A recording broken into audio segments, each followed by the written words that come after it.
जय झूलेलाल। सभिनी भाउरनि ऐं भेनरुनि खे JJSS यानी जय झूलेलाल सेवा समिति सॼे टीम जे तरफ़ां हथ जोड़े वेनती थी कई वञे त ईंदड़ 24 तारीख़ जुमे जे ॾींहुं चंड राति जो ॾींहुं आहे। सभई भेनरूं भाउर पंहिंजनि पंहिंजनि घरनि में असांजे अष्टदेव झूलेलाल साईं जे अॻियां जोत जॻाए करे इहा ई अरदास इहा ई वेनती कंदासीं, इहा ई पलव पाईंदासीं त हे मुंहिंजा अमरलाल साईं, हे मुंहिंजा झूलण साईं सॼे विश्व मां हिन कोरोना बीमारीअ खे भॼाए छॾे। त यादि कजो, विसारजो न। ईंदड़ 24 अप्रैल जुमे जे ॾींहुं चंड राति ॾींहुं शाम जो 7 बजे। जय झूलेलाल। बेड़ा ई पार सराय शाहूकार। जय झूलेलाल। मां द्वीप चेतनानी, तव्हां ॿुधी रहिया आहियो सिंधी समाचार।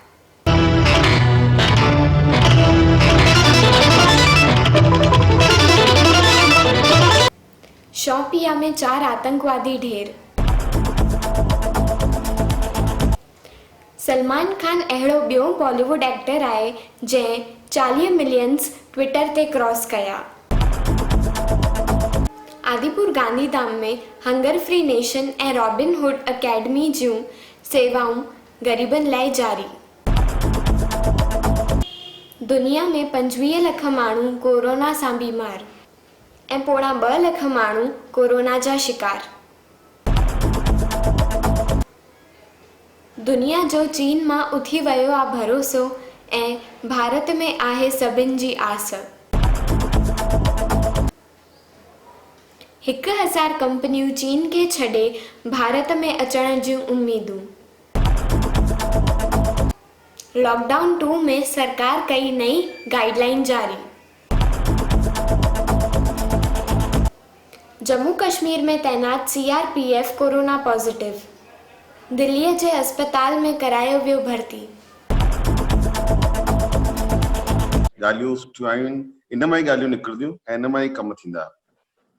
जॾहिं सॼे मुल्क में घुमण जो मौक़ो मिले थो पियो त हिकु ॻाल्हि ध्यान में अचे थी पई, जेकी तव्हां ॻाल्हि शुरूआत में चई, 2 ॻाल्हियूं आहिनि। हिकु त हे करोना जो जेको विषय आहे, उन करोना जे विषय में अचण वारी तकलीफ़ आहे, छा उनमें असां कीअं असां पंहिंजे भाउरनि खे मदद करे सघंदा आहियूं, उहो हिकु विषय आहे। ॿियो विषय संगठन जो आहे कि कीअं पूरे मुल्क में हिकु विश्वास पैदा थिए कि असांजा सिंधी समाज हे संगठन कमु करे थो पियो। मूंखे इहो ॿुधाइण ॾाढी ख़ुशी आहे, मां चङनि संगठन खां बि कमु कयो आहे, भारतीय सिंध सभा जो मूल संगठन मां बि कमु कयो आहे, सिंधी काउंसिल में बि रहियो आहे, त ऐं ॿिया बि संगठन सॼे मुल्क में अहिड़ा आहिनि। जॾहिं मां उन्हनि जे प्रोग्राम वेंदो आहियां, घटि में घटि मुंहिंजे 28-29 शहर में वञण जो मौक़ो मिलियो ऐं उते जेके कमु करनि था पिया असांजा सिंधी भाउर ॾाढो सुठो कमु था करनि। हिन में कोई पंहिंजे स्तर ते, के धार्मिक क्षेत्र में, के राजनीतिक क्षेत्र में, के सामाजिक क्षेत्र में, शिक्षा के क्षेत्र में,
घर में रहो, सुरक्षित रहो ऐं स्वस्थ रहो।